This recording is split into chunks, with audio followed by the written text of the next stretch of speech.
श्री सच्चिदानंद सद्गुरु साईनाथ महाराज की जय। सद्गुरु श्री साईनाथुनि शरद बाबूजी की जय।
श्री सच्चिदानंद सद्गुरु साईनाथ महाराज की जय।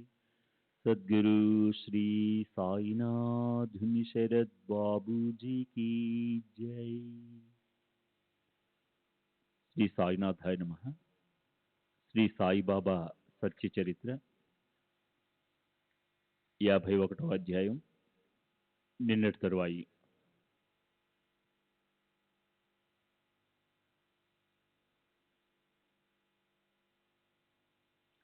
సరే, ఆ రోజు గురువారం. అది షిరిడి. అప్పుడు చావడి ఉత్సవం మొదలైంది. దురంధర బృందానికి ఆ రోజు నిజంగా దానివల్ల కలిగిన ఆనందం స్మృతి పదంలో పదిలపరచుకోదగినంతగా జరిగింది. ఆ రోజు రాత్రి 8 నుంచి 9 వరకు ప్రాంగణంలో బాబా ఎదుట మృదంగము, తాళాలతో ఎంతో వైభవంగా భజన జరిగింది. భక్తజనులు ఓవైపు అభంగాలు పాడుతుంటే మరో ప్రక్క పల్లకీని అలంకరిస్తున్నారు. పల్లకీ తయారు కాగానే బాబా చావడికి వెళ్లేందుకు బయలుదేరారు. గడిచిన 37వ అధ్యాయంలో ఈ చావడి ఉత్సవంలోని అపూర్వత వివరంగా వర్ణించబడింది కదా, దాన్ని ఇక్కడ మళ్ళీ కొద్దిగా వర్ణిస్తాను. బాబా ఓ రాత్రి మసీదులో, మరో రాత్రి చావడిలో గడిపేవారు. ఈ నియమాన్ని బాబా తమ దేహత్యాగ పర్యంతము అఖండంగా కొనసాగించారు. చావడి వైభవాన్ని చూడాలని ప్రేమిక భక్తుడు బాలరాంకి భలే ఉత్సాహం కలిగింది. దానికోసం దురంధర బృందం చావడి ఉత్సవం సమయానికి అక్కడికి వచ్చేశారు. షిరిడి క్షేత్రంలోని స్త్రీ పురుషులు బాబాను వెంటబెట్టుకుని ఉత్సాహంతో జైకారాలు చేస్తూ చావడి వైపు బయలుదేరారు. దేహంపై అందం కోసం జరీ వస్త్రము, అందమైన నగలు వేయబడిన శ్యామసుందరనే పేరుగల బాబాకు చెందిన గుర్రం ముందు వైపు తైతైమని నర్తిస్తోంది. బోరలు, సన్నాయిలు మ్రోగుతుండగా అలంకరించబడ్డ శ్యామకర్ణ గుర్రంతో సహా పల్లకి వెంట భక్తులతో పరివేషించబడి తలపై ఛత్రాన్ని ధరించిన శ్రీ సాయి ప్రదర్శనలో నడిచారు. భక్తజనుల చేతిలో ధ్వజాలను, పతాకాలను పట్టుకుని, శ్రీవారి తలపై ఛత్రాన్ని పట్టుకుని, నెమలి ఈకల వివరణలు వీస్తూ 4 వైపులా కాగడాలను పట్టుకున్నారు. మృదుమధుర మంజుల శబ్దాన్ని పలిగించే మృదంగాలను, తాళాలు, తప్పెట్లు మొదలైన మధుర స్వర వాయిద్యాలను తీసుకొని భక్త బృందం భజన చేస్తూ బాబాకు 2 వైపులా నడిచింది. సరే, ఈ రమ్యమైన ఉత్సవం చావడి ఎదుటికి రాగానే బాబా ఆగి ఉత్తరం వైపు ముఖాన్ని తిప్పి విధిపూర్వకంగా చేతులు ఊపారు. కుడివైపున బాబా భగత్ తన చేత్తో, అంటే మహల్ సాపతిని బాబా భగత్ అని పిలిచేవారు, భగత్ తన చేత్తో బాబా కొంగు మీద, అంటే భుజం మీద వేలాడే వస్త్రపు కొన పట్టుకున్నాడు. ఎడం వైపు తాచాపాటి లాంతర పట్టుకుని నడిచాడు. అసలే బాబా ముఖం బంగారు వన్నెగల ధవళ ఛాయలో ఉంది. అందులోనూ దీప ప్రకాశంతో ఆయన రాగి కలిపిన సువర్ణమయ కాంతుల దీపికలను వెదజల్లుతూ సూర్యోదయానికి ముందు కనిపించే అరుణ కాంతులు ఈనుతూ శోభించారు. ఆ సమయంలో అయ్యే ఆ పవిత్ర దర్శనం ధన్యం. ఉత్తర దిశ వైపు చిత్తాన్ని ఏకాగ్రం చేసి కుడి చేతిని కొద్దిగా పైకెత్తి ఆయన ఎవరినో పిలుస్తున్నట్లు అనిపించింది. అక్కడి నుంచి తరువాత చావడి వైపుకు వెళ్లి భక్తులు బాబాని సగౌరవంగా కూర్చోబెట్టి ఆయన దేహానికి చందనం అద్ది దివ్య వస్త్రాలంకారాలను ధరింపజేశారు. ఒక్కోసారి కలిగితురాయిని, అంటే తలపాగా మీద పెట్టే ఒక రత్న ఖచ్చిత భూషణం కలిగితురాయిని, ఒక్కోసారి అందమైన కిరీటాన్ని, ఒక్కోసారి ముదురు రంగులో ఉన్న జరీ అంచు తలపాగాను తలపై పెట్టి ఆకర్షణీయమైన జరీ దుస్తులు తొడిగేవారు. మెళ్ళో ప్రేమతో రత్నాల, ముత్యాల, పచ్చల మాలలను వేశారు. ఒకరు బాబా నుదుటి మీద అందమైన కస్తూరి బొట్టు పెట్టారు. ఒకరు కాళ్ళు కడిగి అర్ఘ్యపాద్యాది పూజ చేశారు. ఒకరు కుంకుమ పువ్వు కలిపిన లేపనం పూసి ఆయన నోటికి తాంబూలం అందించారు. తరువాత 5 దీపాల పంచారతిని, కర్పూర నీరాజనాన్నిచ్చి బాబాకు హారతిచ్చారు. అప్పుడు కనిపించిన శోభతో పోల్చడానికి సమానమైనది లేదు. పండరిపురంలోని పాండురంగడి మూర్తి ఏ దివ్య తేజస్సుతో శోభిస్తుందో అదే తేజస్సుతో సాయి ముఖం శోభిస్తుండడం చూసి దురంధరులు ఆశ్చర్యపోయారు. ఆకాశంలో మెరిసిన మెరుపు వైపు పృథ్వీలోని వారెవరూ ఎలా చూడలేరో అలాగే సాయి ముఖం వెదజల్లే కాంతుల మణి దీపాలతో వారందరి కళ్ళకి మిరుమిట్లు గొలిపింది. తెల్లవారుజామున కాకడ హారతికి దురంధర బృందం వెళ్ళింది. అప్పుడు కూడా బాబా ముఖం పైన అదే రకమైన తేజస్సును చూశారు వారు. అప్పటి నుంచి బాలరాంకి సాయి చరణాల్లో ఎంత నిష్ట పెరిగిందంటే చనిపోయేదాకా అది కొంచెం కూడా చలించలేదు. హేమాడ్ పంత్ సాయి చరణాలకు శరణొచ్చాడు. రాబోయే అధ్యాయంతో గ్రంథం పూర్తవుతుంది. సింహావలోకనమై వర్ణించబడ్డ కథల గురించి మళ్ళీ పరిశీలించబడుతుంది. నా వైపు ఇప్పుడు చివరిసారిగా శ్రద్ధ పెట్టండి. సర్వులకి శుభమస్తు. ఈ ప్రకారంగా సత్పురుషులు, సజ్జనులు ప్రేరణ కలిగించిన భక్త హేమాడ్ పంత్ రచించిన శ్రీ సాయి సమర్థుల సత్య చరిత్రలోని భక్తత్రయ వృత్త కథనం అనే పేరు గల 51వ అధ్యాయం ముగిసింది. శ్రీ సద్గురు సాయినాథార్పణమస్తు. శుభం భవతు.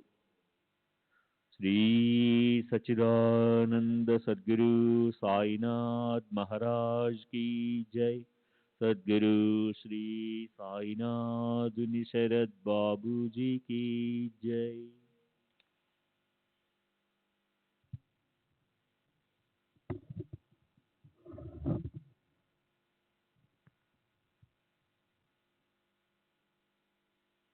యాభై రెండవ అధ్యాయము శ్రీ సద్గురు మహత్యము. శ్రీ సాయి సచ్చరిత్ర ఫలశ్రుతి. గ్రంథకారుడి ప్రసాద యాచన. శ్రీ గణేశునికి నమస్కారము. శ్రీ సరస్వతీదేవికి నమస్కారము. శ్రీ గురు మహారాజ్కి నమస్కారము. శ్రీ కులదేవతకి నమస్కారము. శ్రీ సీతా శ్రీరామచంద్రులకి నమస్కారము. శ్రీ సద్గురు సాయినాథునికి నమస్కారము. ఇప్పుడు సింహలోకనము అంటే సింహము పదే పదే వెనక్కి తిరిగి చూసే అలవాటు లాగా గడిచిన వృత్తాంతం వైపు మళ్ళీ ఒకసారి చూద్దాం. తర్వాత గ్రంథ సారాంశము. అవతరణికిచ్చి గ్రంథాన్ని పూర్తిగా చేద్దాం. సాయి సదేహులుగా ఉన్నప్పుడు తమ భక్తులకు పదే పదే ఇచ్చిన అనుభవాలను గుర్తుంచుకోవటం కోసం వాటిని ఒక మాలగా గుర్చి శ్రీ సాయి లీలా మాసపత్రికకు వ్రాశాను. శ్రీ సాయి లీల ఎంతో పవిత్రమైనది. అందులోని సచ్చరిత్ర కథామాలిక ఎన్నో రోజుల పాటు క్రమక్రమంగా ప్రచురింపబడింది. ఇహపరలోకాల శ్రేయస్సును ఉపదేశించగల మన గురువును అంటే శ్రీ సాయి చరిత్రను చదవాలి. ఈ కథా సంగ్రహాలు ఎన్నో ఉన్నాయి. శాస్త్ర పరిచయము విత్వత్తు లేని హేమడ్ పంత్ చేతిలో వాటిని పెట్టి శ్రీ సాయిబాబా ఈ సచ్చరిత్రను అతనిచే వ్రాయించారు. కొందరు గురువులు తమ వృత్తాంతాన్ని తమ నోటితో శిష్యులకు చెప్తారు. వారు నిర్వాణమయ్యాక శిష్యులకు ఆ చరిత్ర గ్రంథాలు వ్రాసేందుకు స్ఫూర్తి కలుగుతుంది. సాయిబాబా అనేక రకాలైన గొప్ప కథలను చెబుతున్నప్పుడు శ్రోతలు ఎంతగానో లీనమైపోయేవారు. ఆకలి దప్పులు విస్మరించేవారు. మమతల మధురామృతాన్ని పంచే సాయి రూపాన్ని చూసిన వారి 3 రకాల దుఃఖాలు నశించిపోతాయి. అలాంటి శక్తి ప్రభావం ఉన్న వారిని సవిస్తారంగా సరిగ్గా ఎలా వర్ణించాలి? అలా గొప్ప మనసున్నదన్న కీర్తి పొందిన ఆయన తమను ఆశ్రయించిన భక్తుల్ని ఉద్ధరించడానికి తమ చరిత్రను తామే వ్రాయింపజేసుకున్నారు. పవిత్ర గోదావరిలో స్నానం చేసి బాబా సమాధి దర్శనం చేసుకొని సాయి సచ్చరిత్రను చదవాలి. అప్పుడు 3 రకాల దుఃఖాలు దిగాంతాలకు పారిపోతాయి. దీనిలోని కథలు సహజంగానే చెప్పినా పరమార్థం తెలియకుండా పరుగులతో వచ్చేస్తుంది. కనుక ఈ గ్రంథంపై దృష్టి పెడితే కోట్లాది పాపాలు నశిస్తాయి. జన్మ మరణాల కష్టాన్ని తప్పించుకోవాలన్న కోరిక కలవారు గురుపాదాల్లో అఖండ ఆసక్తిని నామస్మరణ పట్ల భక్తిని కలుపుకోవాలి. ప్రమాదంతోనో అంటే అశ్రద్ధ వల్ల దాన్ని సరిగ్గా అర్థం చేసుకోలేకపోవటం మిథ్యా జ్ఞానం కలుగుతుంది. దానివల్ల ఆత్మస్వరూపాన్ని తెలుసుకోలేము.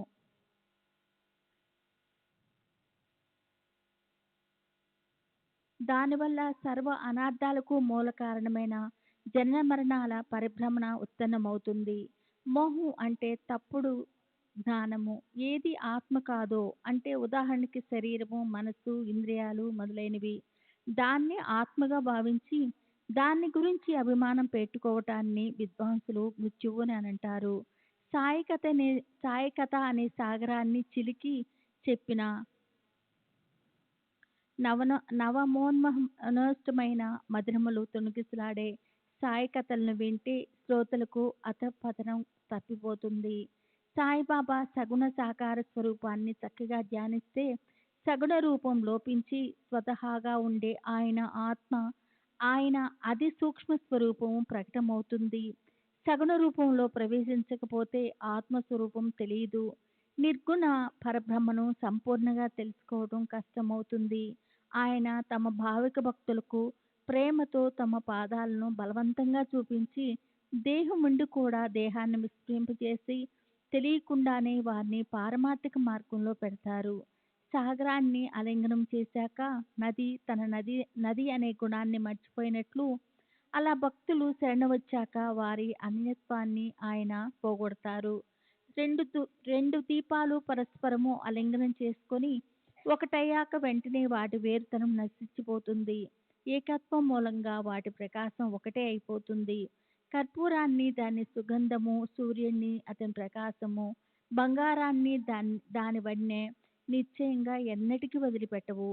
సముద్రంలో ప్రవేశించిన నది సంపూర్ణంగా సముద్రమే అయిపోయినట్టు, లేదా సముద్రంలో పడిన ఉప్పు వెంటనే సముద్రంలో ఏకరూపంగా అయిపోయినట్లు, అదేవిధంగా సాయి చరణాలను శరణ అన్నాక భక్తుల అన్యత్వం మిగలదు. వారు తమ నేను అనే దాన్ని వదిలేసి అచ్చం సాయిలాగే అయిపోతారు. మెలకువతో ఉన్నా, స్వప్నంలో ఉన్నా, లేదా నిద్రిస్తున్నా, అలా ఏ స్థితిలో ఉన్నా వృత్తి సాయిమయము.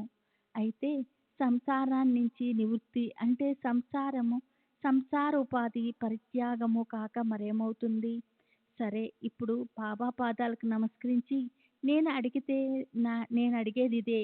మిమ్మల్ని తప్ప నా మనసు వేరే దేన్ని కోరుకోకూడదు.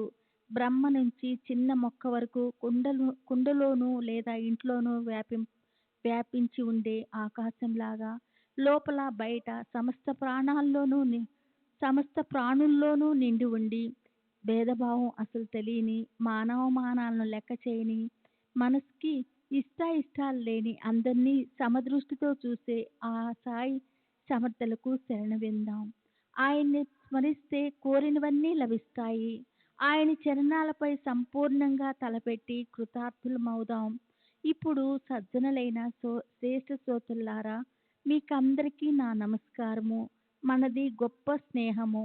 మీకు నిజంగా నేను చేసే విన్నపాన్ని వినండి. నెల అవకాశం చూసుకొని ఎవరి కథలను మనం ఇప్పటి వరకు విన్నామో వాటిని క్షణం కూడా మర్చిపోకండి. మీరు ప్రేమపూర్వకంగా విన్న ఆ కథలకు వక్తనైన నాకు సాయిబాబా సంతోషాన్ని కలిగిస్తారు. శ్రోతలకు శ్రద్ధ లేనంత వరకు వక్తకు సంతోషం కలగదు. పరస్పరము సంతోషించకపోతే వినటము, వినిపించటం అనేదంతా కేవలం అనవసరం శ్రమే అవుతుంది. శ్రీ సచ్చిదానంద సద్గురు సాయినాథ్ మహారాజ్ కీ జై. సద్గురు సాయినాథుని శరత్ బాబూజీ జై.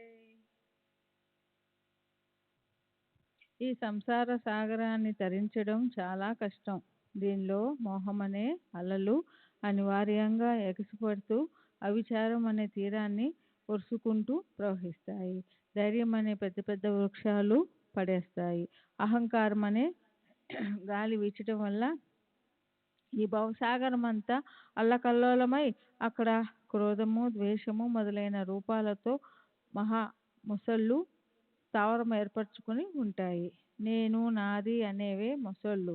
వాసన వికల్పాలనే సుడిగుండాల్లో నింద, అసూయలనే లెక్కలేనన్ని జలచరాలు తేలుతూ ఉంటాయి. అలా ఆ సాగరం ఎంతో భయంకరంగా ఉన్నప్పటికీ అగస్త్య అనే సద్గురువు వాటిని త్రాగేయగలరు. అగస్త్యముని మిత్ర వరుణులకు కలిగిన పుత్రుడు. అతన్ని కుంభజుడు అంటారు. సముద్రంలో దాక్కున్న కాలేయం అనే పేరుగల దైత్యుణ్ణి చంపడానికి దేవతల విన్నపంతో ఒకసారి అతను సముద్రాన్ని తాగిపారేశాడు. మహాభారతం వనపర్వం అధ్యాయం 105. ఆ సద్గురు చరణ రజానికి దాసులైన వారికి దానివల్ల ఏమాత్రం భయం ఉండదు. కనుక ఈ భవసాగరాన్ని దాటించగల సాయి సమర్థులను మనం ఆశ్రయిద్దాం. మనందరినీ ఆయన ఆవలి తీరానికి చేరుస్తారు. ఈ భవసాగరం ఎంతో భయంకరమైనది. సాయి చరణాలను నావ చేసుకుంటే ఆవలి తీరాన్ని సురక్షితంగా చేరుకుంటాం. శ్రద్ధ యొక్క విలక్షణం అలా ఉంటుంది. అలాంటి వ్రతాన్ని పాటిస్తే సంసారంలోని దుఃఖోద్వేగాల ఉల్లిదెబ్బ తీవ్రంగా భాషించదు. దీనికన్నా చక్కటి లాభం మరోటి ఉండదు. ఈ శక్తి మనకి ఉపయోగపడుతుంది. సాయి చరణాలలో అనన్య భక్తి కలుగుగాక. సాయి మూర్తి కళ్ళల్లో నిండిపోవుగాక. సాయినే సమస్త ప్రాణుల్లో చూడుగాక. అలాంటి స్థితి భక్తులకు కలుగుగాక. ఇష్టం వచ్చినట్లు వ్యవహరించే స్వభావం వల్ల పూర్వజన్మ జారిపోతుంది. కానీ ఇప్పుడైనా సద్గతి పొందడానికి విషయ భోగాలను త్యాగం చేయగలుగుగాక. శ్రీ సాయి సమర్థులు వెనుక ఉంటే మన మీద ఎవరు చెయ్యి వేయలేరు. అలాంటి విశ్వాసంతో నిర్భయంగా ఉండే సాయి భక్తులు ధన్యులు. సరే, ఇప్పుడు మనసులో బాబా పాదాలు పట్టుకొని భక్తులందరి కోసం ఒక ప్రార్థన చేయాలి అనిపిస్తుంది. ఈ గ్రంథాన్ని అందరూ ఇళ్లలో నిరంతరం మళ్ళీ మళ్ళీ చదవాలి. ఈ గ్రంథాన్ని నియమంగా ప్రేమతో పారాయణ చేసే వారి సంకటాలు దూరమవుతాయి. కాయ వాచ మనస శుద్ధమైన భక్తితో శ్రద్ధతో దీన్ని 7 రోజులు చదివిన వారి ప్రతికూలమైన చెడు గోష్ఠలు అంటే ఆపదలు నశిస్తాయి. ఈ గ్రంథం ఆధ్యాత్మిక రూప ధారలతో నేయబడింది. శ్రీకృష్ణుడు బ్రహ్మ వీరి గోష్ఠితో నిండిపోయి ఉంది. బ్రహ్మ ఆత్మ వీటి ఐక్యత మధురిమతో ప్రఫుల్లమైపోయింది. అప్పుడు జీవుడు శివుడు అంటే పరమాత్మ ఒకటే అన్న భేదభావంతో ఆ మధురిమ ఎన్నడూ లేనంతగా పొంగి వరదలై పారింది. ఏకనాథ మహారాజు గారి కావ్యమనే నందనవనంలో 31 భాగాల ఏకనాథ భాగవత బృందంలో మధురమైన మనోహరమైన పాలతో చేసిన పిండి వంటకాలకు జ్ఞానులు అజ్ఞానులు ఇద్దరూ ఆసక్తి చెంది లీనమవుతారు. ఈ సచ్చరిత వింటే లేక నియమంగా పారాయణ చేస్తే సాయి సమర్థులు సంకటాలను వెంటనే నివారిస్తారు. ధనంపై కోరికను పెట్టుకున్న వారికి ధనం ప్రాప్తిస్తుంది. శుద్ధ వ్యవహారాలలో పూర్తిగా కీర్తికాంత వరిస్తుంది. వారి వారి శ్రద్ధను బట్టి వారికి ఫలితం వస్తుంది. శ్రద్ధ లేకపోతే ఏ అనుభవము కలుగదు. పూజ్య భావంతో గ్రంథాన్ని పఠిస్తే సాయి సమర్థులు సుప్రసన్నులవుతారు. అజ్ఞానం అనే దరిద్రాన్ని నశింపజేసి జ్ఞానం అనే ధన సంపదను ఇస్తారు. ఈ గ్రంథాన్ని రచించాలన్న ఆలోచన సాయిదే. అది ఆయన గుప్త ఇచ్ఛ. ఆయన చరణాలలో ఆసక్తి పెట్టుకున్న భక్తుల జీవితం ధన్యం. చిత్తాన్ని చక్కగా ఏకాగ్రం చేసి ఈ సచ్చరితను నియమంగా గొప్ప నిష్ఠతో ప్రతిరోజు ఒక అధ్యాయాన్నైనా చదివితే అపరిమిత సుఖం లభిస్తుంది. మనసులో స్వహితాన్ని కోరుకునేవారు నిజంగా మనస్ఫూర్తిగా ఈ గ్రంథాన్ని చదివితే ఆనందంతో పొంగి పొరలి సాయి చేసే ఉపకారం జన్మ జన్మల వరకు స్మృతి పదంలో ఉండిపోతుంది. గురు పూర్ణిమ, గోకులాష్టమి, పుణ్యతిథి, శ్రీరామనవమి లాంటి ఈ సాయి ఉత్సవాలలో నియమంగా ఈ గ్రంథాన్ని మన ఇళ్లలో చదవాలి. మనసులో ఉన్న ఇచ్చ అనుసరించి మరుజన్మలు కలుగుతాయి. అంతే మతి తైసే గతి అని అనడానికి శాస్త్రంలో ఆధారాలు ఉన్నాయి. శ్రీ సాయి భక్తులకు ఆశ్రయస్థానం. ఆయన లేకుండా విఘ్న నివారణ చేసుకోలేము. తల్లికి బిడ్డపై వాత్సల్యం ఉండడంలో ఆశ్చర్యమేముంది? అంతకు మించి ఏం చెప్పను? శబ్దాలే ఆగిపోయే చోట మౌనవృత్తితో ఉండాలనిపిస్తుంది. ఎందుకంటే ఇదే నిజమైన స్థుతి. మోక్షంపై తీవ్ర ఇచ్చ పెట్టుకొని నిత్యము శుద్ధ కర్మలు చేసి శ్రవణాది నవవిధ భక్తులను సేవిస్తే అంతఃకరణ శుద్ధమవుతుంది. శ్రీ సచ్చిదానంద సద్గురు సాయినాథ్ మహారాజ్ కి జై. శ్రీ సాయినాథుని శరత్ బాబూజీకి జై. కానీ ఇదంతా సద్గురు కృప లేకుండా కలగదు. అది లేకపోతే పరబ్రహ్మ జ్ఞానం ప్రాప్తించదు. బ్రహ్మై బ్రహ్మై బ్రహ్మైవాహం నేను స్వయంగా బ్రహ్మను అనేది గుర్తుకు రాదు. గురువుపై శ్రద్ధ ఉండదు. గురు శిష్యుడు సంబంధం తండ్రి బిడ్డల సంబంధంలా ఉంటుందని అనటము, గురువుని తండ్రితో పోల్చటము నామమాత్రమే. తండ్రి పిల్లవాడికి ఈ సంసారంలోని సుఖాలను పొందటానికి అర్హత కల్పిస్తాడు. గురువు ఈ లోకంలోనే కాదు పరలోకంలోని సుఖాన్ని కూడా ప్రసాదిస్తారు. తండ్రి క్షణభంగరమైన సంపదని ఇస్తాడు. గురువు ఎన్నటికీ తరగని సంపదనిస్తారు. సత్తత యొక్క అనుభవాన్ని ఇస్తారు. అంతేకాదు దాన్ని ప్రత్యక్షంగా చేతికే ఇస్తారు. తల్లి బిడ్డను 9 నెలలు కడుపులో మోస్తుంది. జన్మ ఇచ్చేటప్పుడు కడుపులోంచి బయటకు రప్పిస్తుంది. కానీ గురు జనని పద్ధతి అందుకు విరుద్ధంగా ఉంటుంది. గురువు శిష్యుని బయట నుంచి లోపల పెడతారు.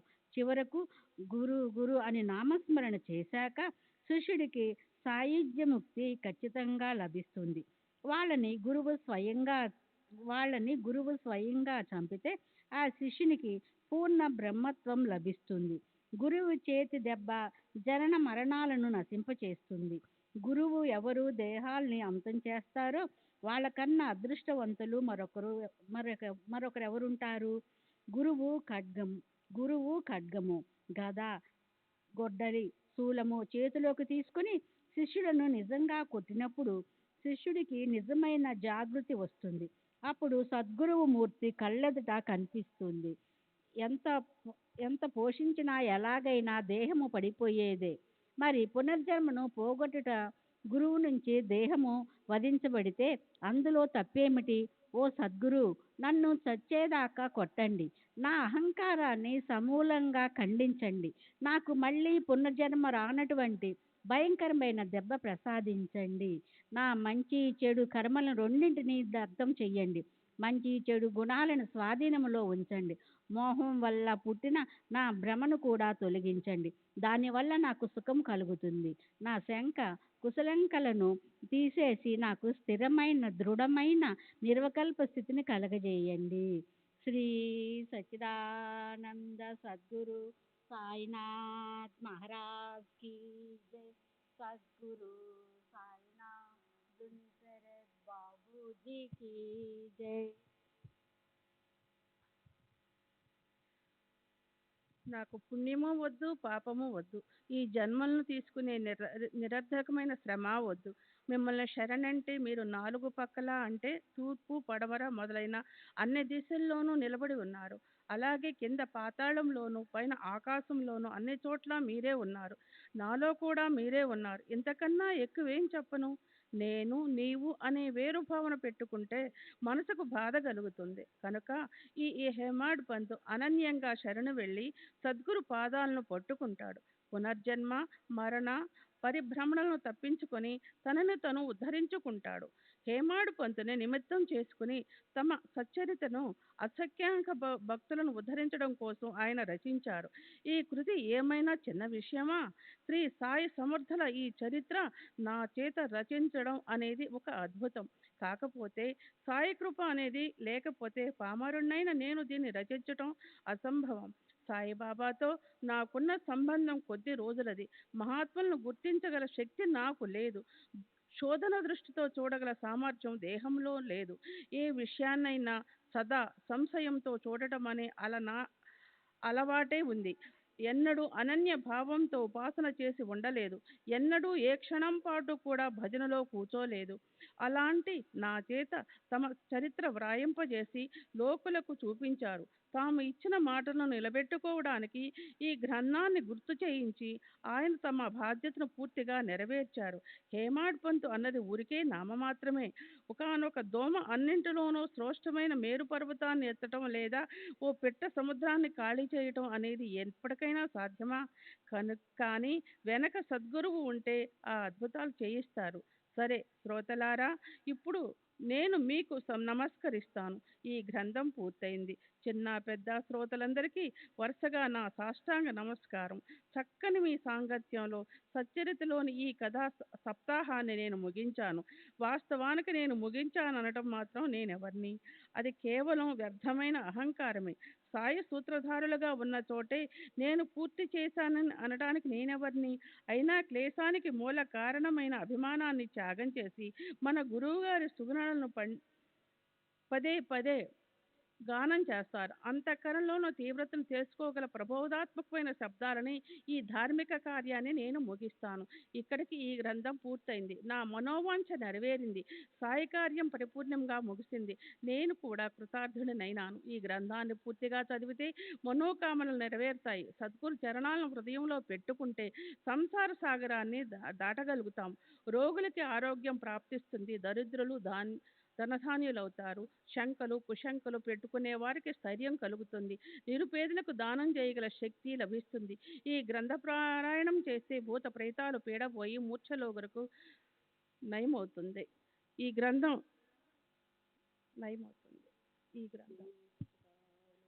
శ్రీ సద్గురు సాయినాథ్ మహారాజ్ की जय. సద్గురు శ్రీ సాయినాథ్ శరత్ బాబూజీ की जय.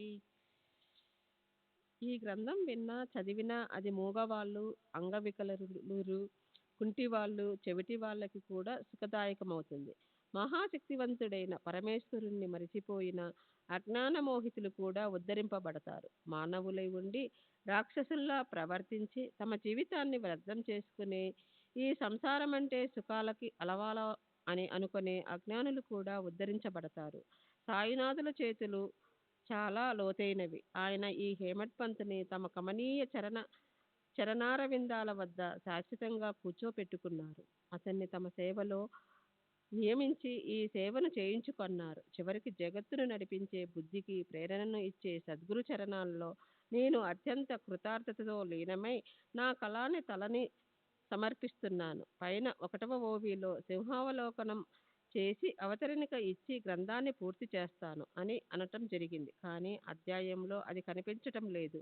కీర్తిశేషులు బాలకృష్ణ విశ్వనాథ్ దేవ్ ఊరప్ బాబా బాలుడు శ్రీ సాయి సచ్చరిత్ర గ్రంథంలో ఉన్న ప్రస్తావనలో దీన్ని స్పష్టం చేశారు. అది ఇలా: 51వ అధ్యాయం ప్రచురించబడింది. ఇప్పుడు కేవలం 52వ అధ్యాయం ప్రచురణ మిగిలింది. సాయిలీల సంచికల్లో ప్రచురించబడిన శ్రీ సాయి సచ్చరిత్ర గ్రంథం ఇప్పుడు ముగిసిందని అన్నాసాహెబ్ గ్రంథకర్త దబోల్కర్ అన్న మాటలకు అర్థం శ్రీ సాయిలీల 6వ సంపుటి 3వ సంచికలో ముద్రించబడినది. ఆ తరువాత అవతరణిక, సింహలోకన ఓవిల్లో వ్రాయబడిన చీటీలు ఎక్కడో పోయినట్లు అనిపిస్తుంది.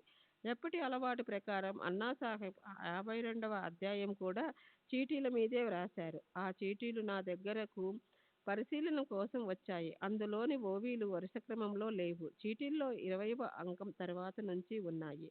ఆ తరువాత సింహావలోకనం, అవతరణికలోని ఓవీలు పోవటమేనా జరిగి ఉండాలి, లేక విస్మరణ వల్ల తయారు చేయటం అలా ఆగిపోయినా ఉండొచ్చనిపిస్తుంది.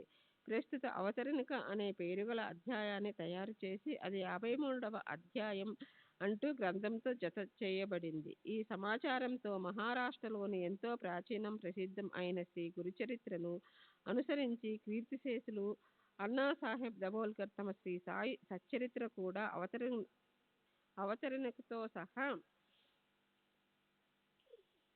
అధ్యాయాలే రచించాలని అనుకొన్నారు. అయితే అలా జరగలేదు. శ్రీ సాయి సచ్చరిత్రలో ఆ తర్వాత 53 అధ్యాయాలు అయ్యాయి. మానవులది మానవ కల్పన, అయితే ఈశ్వర సంకల్పం మరోటి. బాబా మనోగతం బలీయమైనది. 53వ అధ్యాయంలోని ఈ మాట నిజంగా నిజమనిపిస్తుంది. సరే. శ్రీ సచ్చిదానంద సద్గురు శ్రీ సాయినాథుని శరత్ బాబూజీకి జై. సద్గురు శ్రీ సాయినాథుని శరత్ బాబూ.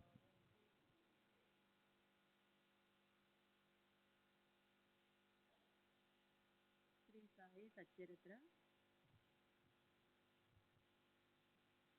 గురు చరిత్ర లాగానే పూర్తిగా సద్గురు మహిమ, సద్గురు గుణ అనువాదము, సద్గురు భక్తి వీటితో పొంగి పొర్లుతుంది. అందులోనే 18, 19, 23, 27, 32, 39, 45, 50, 51 అధ్యాయాలు చాలా మహత్వం గలవి. దీనికి సంబంధించిన ఓవీలన్నీ ఏరే తీస్తే సుమారు 250 ఓవీలతో గురు చరిత్రలోని 49వ అధ్యాయం లాంటి మరాఠీ భాషలో శ్రీ గురు గీత తయారవుతుంది. స్వయంగా చిత్రకారుడు అన్నాసాహెబ్ దాబోల్కర్ గురించి ఆలోచిస్తే 2వ అధ్యాయంలో ఇదే నా గురువు వల్ల ప్రయోజనము, ఒక పుత్రుణ్ణి కూడా రక్షించలేదు. గురు సాంగత్యంతో ఇదే నా లాభం.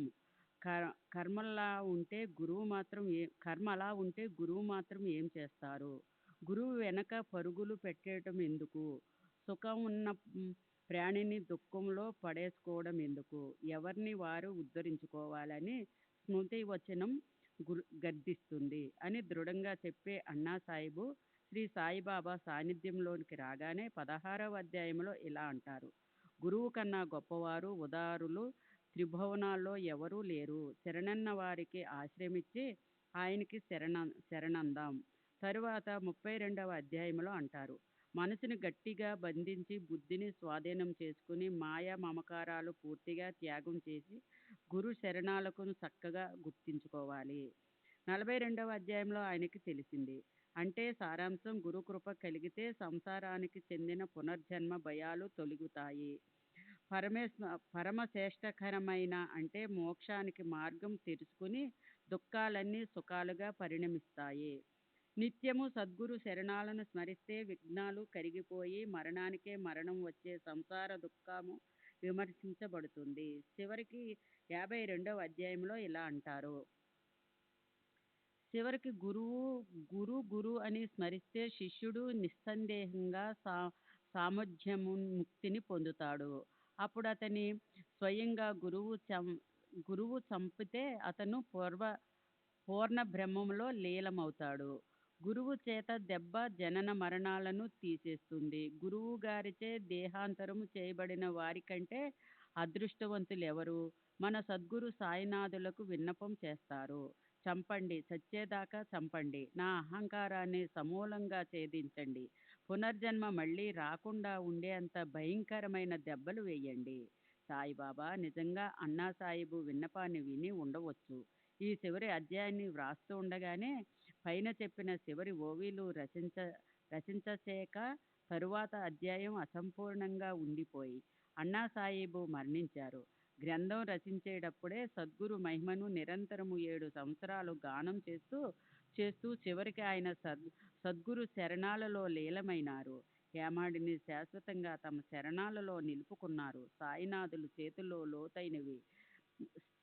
లోతైనవి. అన్నాసాహిబు అదృష్టవంతులన్న మాట ముమ్మాటికి నిజం. ఎప్పటి వరకు ఈ గ్రంథం అవనిలో ఉంటుందో అప్పటి వరకు ఈయన కీర్తి జగతిలో గర్దించబడుతుంది. గోవిందరావు ముముక్తులవలని కోసం గ్రంథమనే మధురమైన పిండి వంట తగు సమయములో వైభవంగా చేశారు. ఓవి 157 అనే 53 ఇతర అధ్యాయాల్లాగానే ఈ అధ్యాయము శ్రీవాలలో ముగింపుని దర్శింపచేసే ఓవి లేదు. అందుకని ఇక్కడ కూడా అది ఇవ్వలేదు. సద్గురు సాయినాథార్పణమస్తు. శుభం భవతు.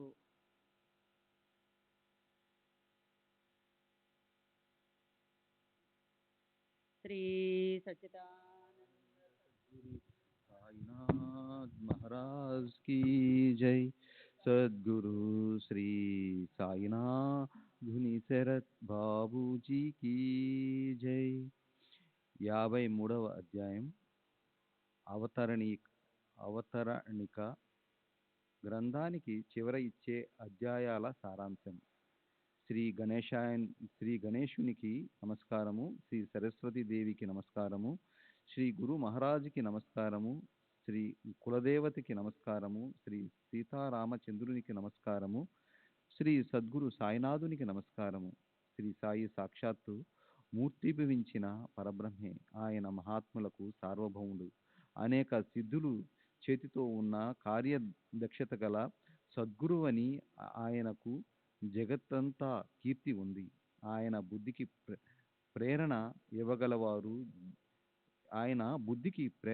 ఇవ్వగలవారు. జనన మరణాలను తప్పించే ఆయనకి అనన్య భావంతో శరణంటాను.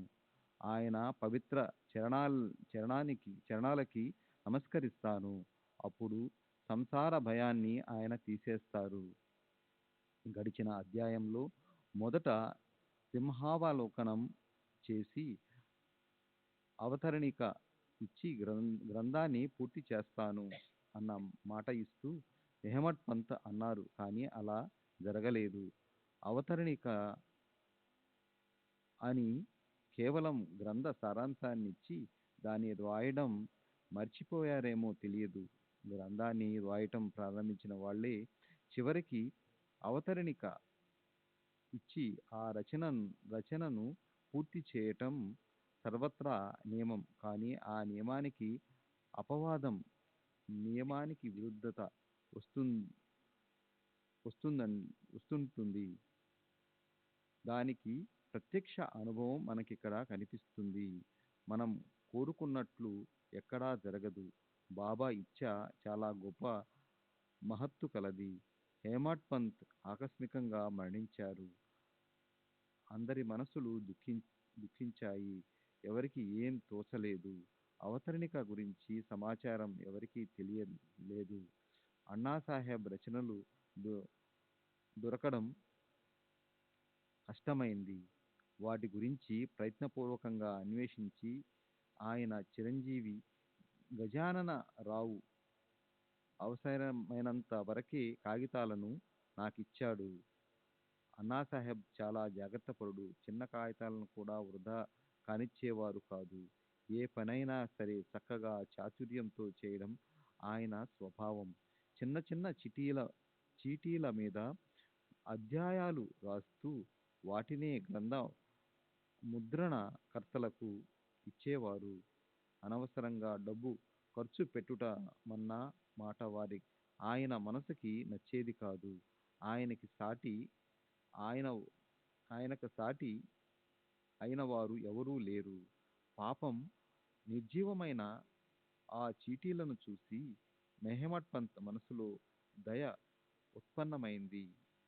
శ్రేష్టమైన శ్రీ సాయిబాబా సేవ లభించకపోతే అవి ఎలా ఉద్ధరించబడతాయి అని హేమడ్ పంత్ మనసులోని ఆలోచన చీటీలను పోగు చేసి వాటితో ఈ సేవ చేయించాలని ఆయన మనసులో గొప్ప ఆలోచన. చివరి అధ్యాయంలో ఇదే జరిగింది. అవి కూడా చీటీల మీదే రాశారు. అయినా ఎంతగా వెతికినా అవతరణికకు సంబంధించినవి దొరకలేదు. అన్నాసాహెబ్ చిరంజీవి గజానన్ రావుకి ఇతర సభ్యులకి ఈ విషయం చెప్పాను. బాబాసాహెబ్ తర్కడ్కి కూడా ఇది తెలియచేశాను. వారందరి అభిప్రాయం ప్రకారం అవతరణిక రాయవలసిందే. మరాఠీ భాషలోని ఎన్నో గ్రంథాల్లో ఇది ఉంది. ఉదాహరణకి శ్రీ గురుచరిత్ర, ఏకనాథ భాగవతం, శ్రీ నవనాథ భక్తి సారం మొదలైనవి. బాబాసాహెబ్ ఈ విషయంలో కొద్ది గడువిచ్చి శ్రీ సాయిలీలా మాసపత్రికలో దీన్ని ప్రచురింపచేశాడు. గడువు పూర్తయినా కానీ అవతరణిక రాలేదు. హేమడ్ పంత్ సద్గుణ నిధి. అతని నోట వేదాంత సారం జాలువారుతుండేది. ఆయన భాషలోని ప్రబోధాత్మకత ఈ గ్రంథంలో కనిపిస్తుంది. నిజంగా సద్గురు కృప చేతులు లోతైనవి. సద్గురు సాయికి భక్తులు అసంఖ్యాకంగా ఉన్నారు. అందులోనూ కవులకి తలమానికమైన హేమడ్ పంత్ లాంటి మరో బుద్ధిమంతుడైన మహాపురుషుడంటేనే అతను మాత్రమే దీన్ని రాయగలడు. అవతరణిక ఎటువైపు నుంచి రాలేదు. దాంతో నా మనసుకి బాధ కలిగింది. నేను దత్తస్వరూపులైన సద్గురు సాయినాథుని ప్రార్థించి ఆయన కరుణను యాచించాను. నేను పామరుణ్ణి, మందబుద్ధిని, విద్యాగంధం లేనివాణ్ణి, కావ్యరచన అసల తెలియనివాణ్ణి. ఈ ఓవి బద్ధ రచన నేనెలా చేయగలను? కానీ ఈ విషయానికి ఒకే ఆధారం ఉంది. శ్రీ దత్తస్వరూపులైన సాయిబాబా మనసులో ఉంటే ఆయన దోమనైన మేరు పర్వతాన్ని ఎత్తేలా చేస్తాడు. ఆయన శక్తి చాలా గొప్పది. కనుక శివ రూపులైన సాయినాథుని నేను మళ్ళీ ఇలా ప్రార్థించాను. ఓ సాయినారాయణ, నాపై కరుణ చూపండి. అవతరణిక రాయడానికి నా బుద్ధికి వెంటనే ప్రేరణ ఇవ్వండి. కావ్యరచన చేసేందుకు నాకు శక్తి లేదు. శ్రీ గురు మహారాజ్కి నా మందబుద్ధి గురించి తెలుసు. కనుక ఆయన పాదాలకి నమస్కరించి అవతరణిక తయారు చేయడాన్ని ఇప్పుడు ప్రారంభిస్తాను. శ్రీ సాయి సచరిత గ్రంథంలోని భాగమైన ఈ అవతరణికను శ్రీ విఘ్నేశ్వర స్వరూపులైన సాయియే పూర్తి చేస్తారు. ఆయన వైభవం అపూర్వం, చాలా గొప్పది. నా నోరు నిమిత్తమాత్రం. శ్రీ సచ్చిదానంద సద్గురు సాయినాథ్ మహారాజ్ కీ జై. సద్గురు శ్రీ సాయినాథుని శరత్. మొదటి అధ్యాయంలో మంగళాచరణ అయింది.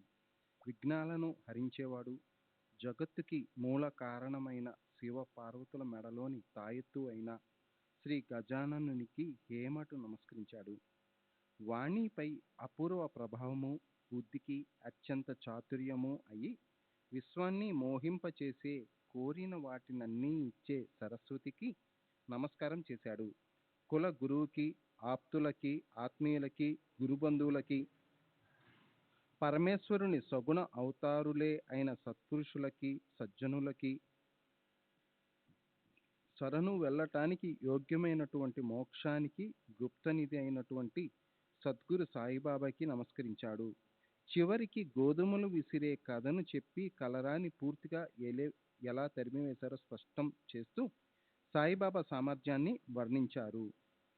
2వ అధ్యాయంలో ఈ గ్రంథ రచనకి కారణం ఏమిటో చెప్పి దాబోల్కర్ బాబాని మొదటిసారిగా దర్శనం చేసుకోవడం, ఆయనచే హేమండ్ పంత్ అనే నామకరణం, గురువు ఆవశ్యకత లేదన్న వాదనని ఖండించడం మొదలైన విషయాలను చెప్పారు. 3వ అధ్యాయంలో ఈ గ్రంథ రచనకి దాబోల్కర్కి సాయి నోటి నుంచి ఎలా ఆజ్ఞ లభించిందో చెప్పారు. అప్పుడు రోహిల్లా వృత్తాంతాన్ని చెప్పారు. 4వ అధ్యాయంలో జగత్తుని నడిపించేవారు అంటే పరమేశ్వరుడి అత్యంత గారాబు బిడ్డలైన సాధు సజ్జనులు ఈ అవనిపై ఎందుకు జన్మిస్తారన్న విషయాన్ని విస్తృతంగా చర్చించారు. అలాగే సాక్షాత్తు దత్తావతారము, ప్రత్యక్షంగా స్వర్గంలోని కల్పవృక్షము అయిన శ్రీ సాయి షిరడీ క్షేత్రానికి మొదటిసారిగా ఎలా వచ్చారో దాని గురించి కూడా సమగ్రంగా వర్ణించబడింది. 5వ అధ్యాయంలో మొదట షిరిడీ క్షేత్రంలో గుప్తమైపోయి మళ్ళీ శ్రీ చాంద్ పాటిల్తో పాటు అక్కడే ప్రకటమై సాయిబాబా అందరినీ ఆశ్చర్యంతో ఎలా ముంచెత్తారో, గంగఘీర్ మొదలైన మహాత్ములతో కలిసి ఎలా ఉండేవారో, తమ తల మీద దూరం నుంచి నీళ్లు మోసి తోటను ఎలా నిర్మించారో వీటి గురించిన నిరూపణ అంతా అయింది. 6వ అధ్యాయంలో శ్రీరామనవమి ఉత్సవం గురించి, హరిదాసు బాలాబువా గురించి, మసీదు మాయి జీర్ణోద్ధారం గురించిన వర్ణన సవిస్తారంగా జరిగినది.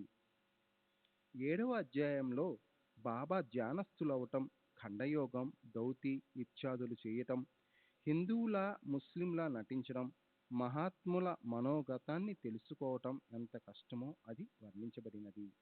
బాబా వేషం, బాబా ప్రవర్తన, రోగులకు ఆయన మందులివ్వటం, ఆయన చిలిమి, జాతి, ధుని, మసీదులో దేవాలయంలో దీపాలు పెట్టడం, ఆయన అస్వస్థత, నానాసాహెబ్ చందోర్కర్ డాక్టర్ని తీసుకురాగా బాగోజీ షిండే ఆయన చేతికి నెయ్యి రాసి కట్టు కట్టి చేసే సేవ, ఈ అద్భుతాలు, బాగోజీ షిండే కుష్ఠరోగము, కాపర్డే కొడుకు గ్రంథి జ్వర నివారణ, నానాసాహెబ్ చందోర్కర్ బాబాని తనతో పాటు పండరీపురం వెళ్దామని అర్థించడం, ఇవన్నీ విద్వాంసుడైన హేమండ్ పంత్ చెప్పారు.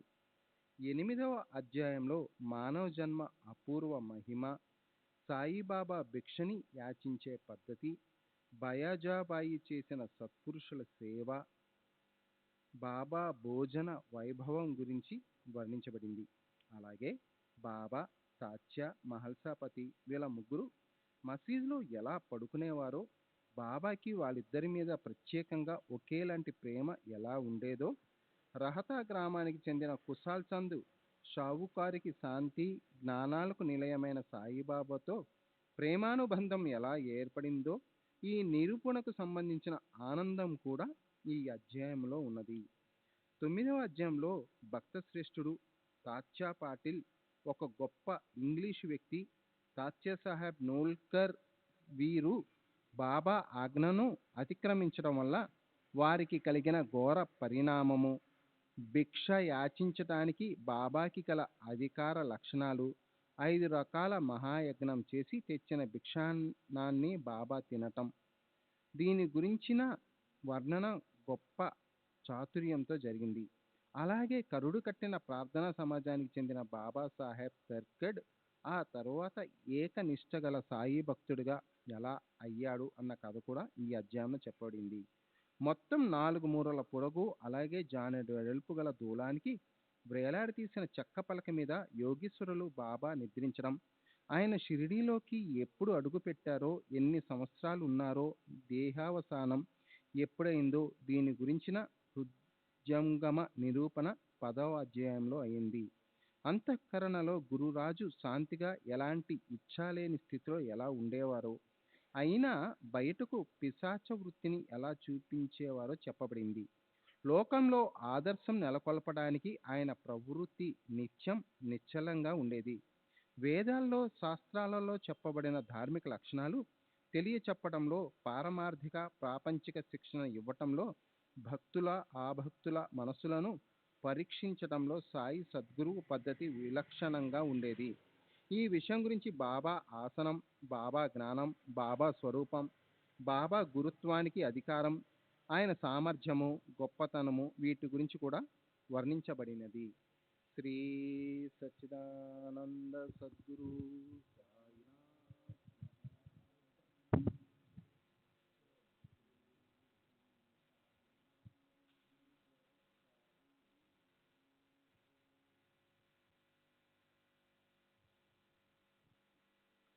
11వ అధ్యాయంలో బాబా సత్య జ్ఞాన ఆనంద యుక్త స్థితితో ఉండడం, జగత్తంతా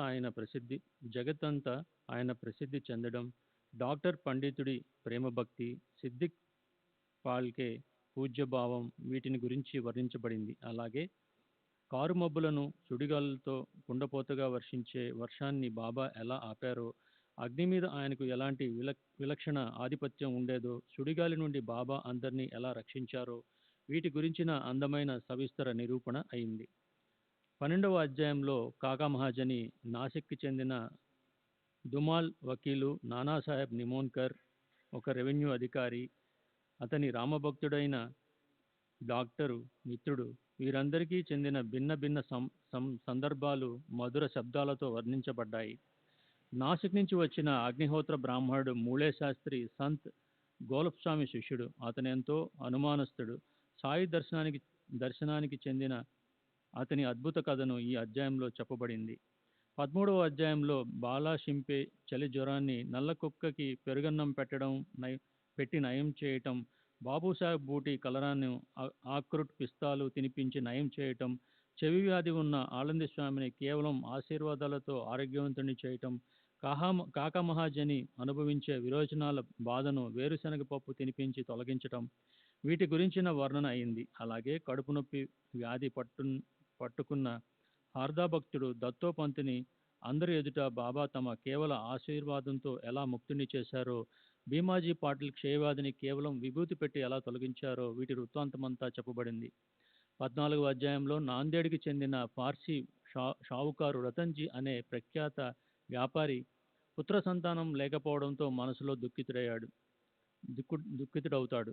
అతనికి పుత్ర సంతానాన్నిచ్చి సాయిబాబా అతన్ని ఎలా సుఖింపచేశారో, నాందేడు పట్టణంలో గుప్తంగా కూలి పని చేసే మౌలి సాహెబ్ అనే పేరుగల మహాత్ముని సాయిబాబా అందరికీ ఎలా జ్ఞాపకం చేశారో దీనికి సంబంధించిన అద్భుత కథ చెప్పబడింది.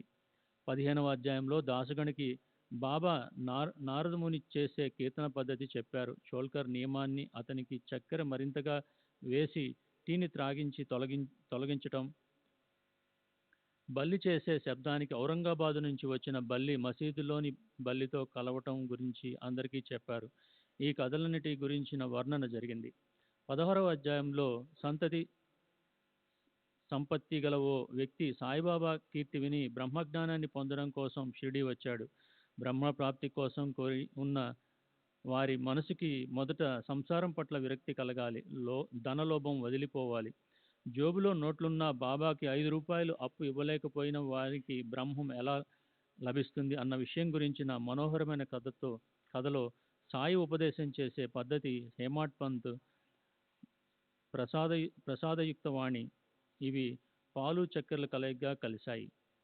17వ అధ్యాయంలో గడిచిన కథను కొనసాగించి బ్రహ్మజ్ఞానం గురించి విస్తరింపబడ్డ కథనం ధనలోభాన్ని పూర్తిగా తొలగించటం గురించి వినసొంపైన వర్ణన ఉంది.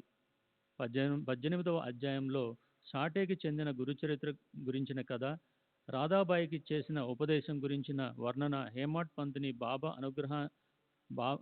పంత్ని బాబా అనుగ్రహించటాన్ని గురించిన కథనం ఇవన్నీ ఎంతో కుశలతో చెప్పబడ్డాయి. 19వ అధ్యాయంలో హేమాడ్ పంత్ మీద ఆయన అనుగ్రహం కథనం విస్తారంగా శ్రీ సాయి ఉపదేశానుసారాన్ని అత్యంత విచారపూర్వక విధానంలో చేశారు. 20వ అధ్యాయంలో దాసగణు ఈశావాస్య భావార్థ బోధిని రచించటం మొదలుపెట్టారు. అతని మనసుకి ఓ శంక కలిగింది. అతను దాని గురించి బాబాని అడిగాడు. బాబా ఇలా అన్నారు, కాకా సాహెబ్ దీక్షిత్ పనిపిల్ల దాన్ని నివారిస్తుంది. సద్గురు అపూర్వ మహిమ గురించిన మధుర నిరూపణ అయింది. 21వ అధ్యాయంలో సద్గుణవంతుడైన ఉపజిల్లా అధికారికి చదవటంతో పూర్తి కాదు, దాన్ని అనుసరించాలి అన్న ఉపదేశం చేసి మరొక విద్వాంసుడు పాఠకర్కి నవవిధ భక్తుల మహిమను చెప్పి మరొక విలక్షణమైన లీడర్ని అపహాస్యము, నింద మొదలైన కుత్సిక లక్షణాలు పెట్టుకోవద్దని దులిపేసి బోధ చేసిన కృప గురించిన వర్ణన ఉంది. 22వ అధ్యాయంలో సంసారం నుండి తరింపజేసే ఈ మసీదు మాయి అంటే ద్వారావతి లేదా ద్వారకయే అని బాబా అందరికీ చెప్పారు. కానీ దాని అంతరార్థం ఒక్కరికి కూడా తెలియలేదు. బాబా మసీదు మాయి గుణాలను స్తుతించారు. కోపర్గాం రెవెన్యూ అధికారి బాలాసాహెబ్ మిరీర్కర్ నాగపూర్కి చెందిన శ్రీమంతుడు బాపు సాహెబ్ బూటీని పాము కాటు నుండి తప్పించారు. అమీర్ శక్కర్ కీలవాతాన్ని తొలగించారు. అతన్ని కూడా పాము కాటు నుంచి రక్షించారు. హేమాడ్ పంతుని తేలు కొండితో కొట్టేసే సంకటాన్ని, ఇతరుల మీద పాముకాటు అరిష్టాన్ని తొలగించి వారి భయంకర ఆపమృత్యువును తొలగించారు. ఈ సందర్భం ఇందులో వర్ణింపబడింది. 23వ అధ్యాయంలో యోగాభ్యాసి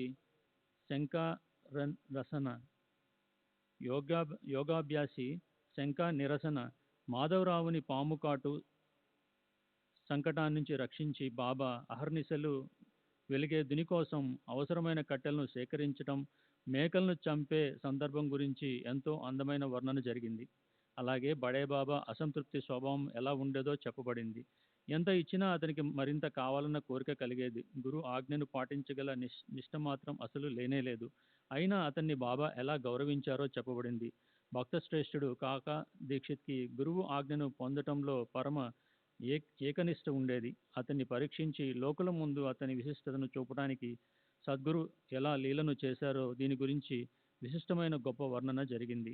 24వ అధ్యాయంలో శనగలను నిమిత్తం చేసుకుని బాబా హేమాడ్ పంత్కి శిక్షణ ఎలా ఇచ్చారో, సద్గురువును స్మరించకుండా ఏ విషయాలను ఎలా సేవించరాదో, అలాగే అన్నా బాబ్రే, మౌషీబాయి వీరిద్దరికీ సాయిబాబా పోట్లాట ఎలా పెట్టారో ఈ పరిహాస గోష్ఠిని కవిశ్రేష్ఠుడు హేమాడ్ పంత్ గానం చేశారు.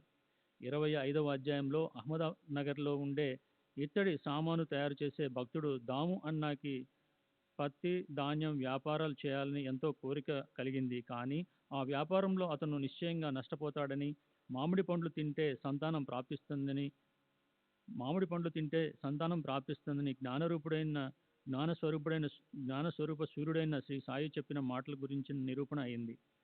26వ అధ్యాయంలో ఇతర మహాత్ముల నుండి అనుగ్రహం పొందిన పంత్ అనే పేరుగల ఒక భక్తుడికి బాబా వెంటనే ఆ విషయాన్ని గుర్తు చేసి ఆనందింపజేశారు.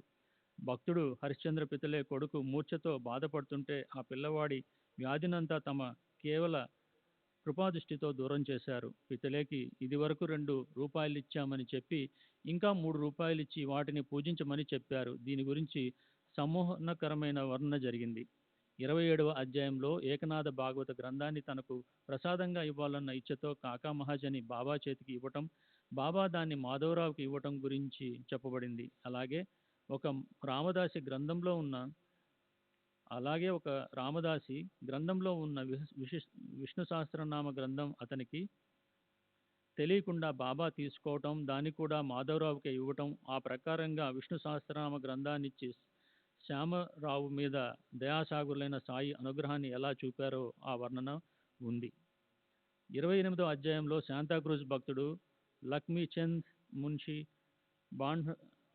బార్హాన్పూర్ చెందిన చిడీబాయ్, గుజరాతీకి చెందిన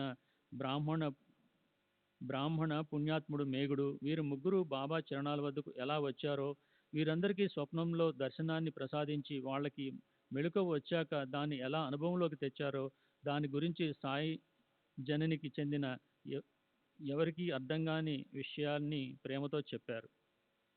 29వ అధ్యాయంలో దానం చేయటంలో ఉదారులైన బోళాశంకరులు సాయిబాబా యొక్క వైభవాన్ని చూడటానికి మద్రాసు ప్రాంతానికి చెందిన ఒక భజన బృందం షిరిడీకి ఎలా వచ్చిందో చెప్పారు. రఘునాథరావు టెండూల్కర్ కొడుకు పరీక్షలో ఉత్తీర్ణుడవటం గురించి, బాబా అతనికి పెన్షన్ గురించి ఉన్న చింతనకు దూరం చేయటం లాంటి మనోహరమైన బాబా లీలన్నీ వర్ణించారు. అలాగే సాయి చరణాలపై గొప్ప ప్రేమకల భక్తుడు డాక్టర్ కెప్టెన్ హార్టేకి గ్వాలియర్లో అతని ఇంట్లో తెల్లవారుజామున స్వప్న దర్శనమిచ్చిన అందమైన కథను కూడా చెప్పారు.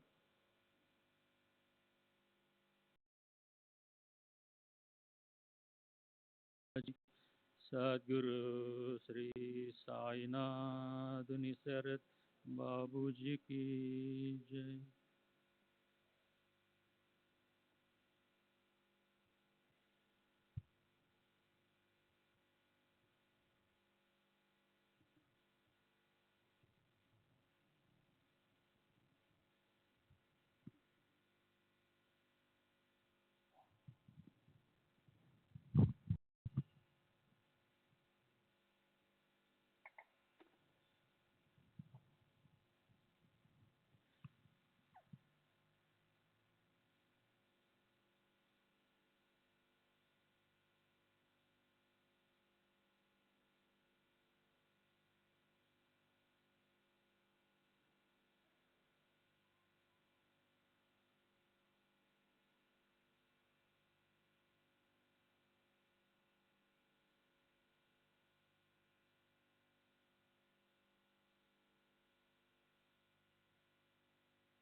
శ్రీ సచ్చిదానంద సద్గురు సాయినాథ్ మహారాజ్ की जय. सद्गुरु श्री साईनाथ शरद बाबूजी की जय.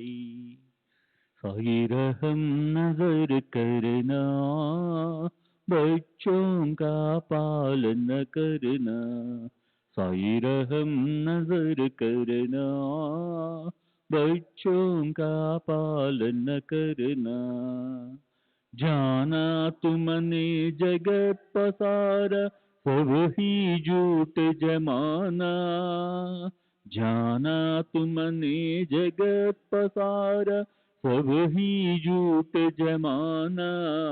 साई रहम नजर करना, बच्चों का पालन करना.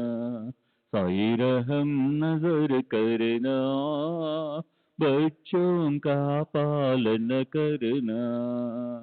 मैं अंधा हूँ बंधा आपका, मुझसे पथ दिखलाना.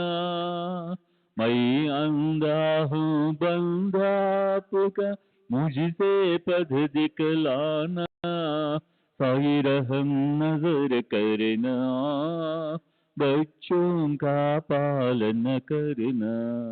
साई रहम नजर करना, बच्चों का पालन करना. दास गणों कहे अब क्या बोलूं, थक गई मेरी रसना. दास गणों कहे अब क्या बोलूं, थक गई मेरी रसना. साई रहम नजर करना, बच्चों का पालन करना.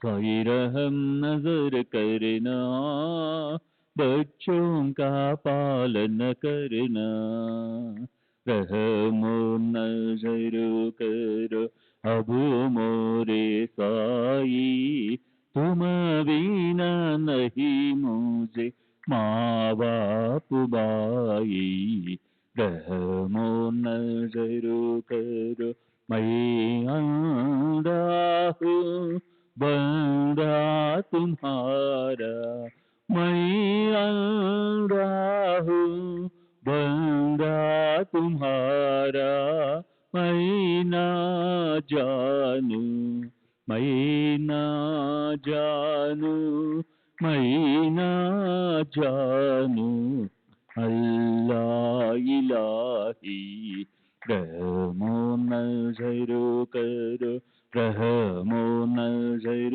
करो अब मोरे साई, तुम बिना नहीं मुझे माँ बाप बाई, रहमो नजर करो काली जमाना मैंने गमाया, काली जमाना मैंने गमाया, साथी आखिर का साथी आखिर का साथी आखिर का, तुम बिना कोई, रहमो नजर करो रहमो नजर करो अब मोरे साई, तुम बिना नहीं मुझे माँ बाप बाई,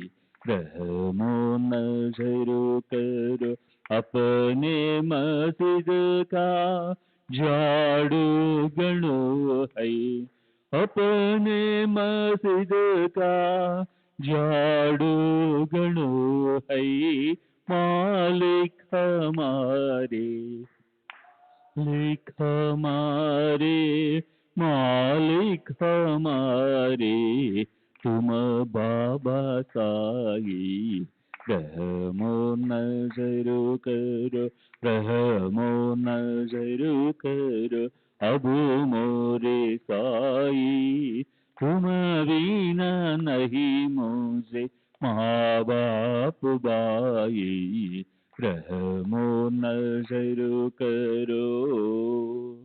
श्री सच्चिदानंद सद्गुरु साईनाथ महाराज की जय। सद्गुरु श्री साईनाथ निशरद बाबू जी की जय।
श्री सच्चिदानंद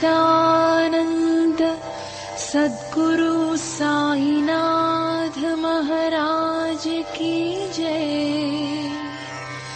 सद्गुरु श्री साईनाथुनि शरद बाबू जी की जय।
Sai Baba, Sai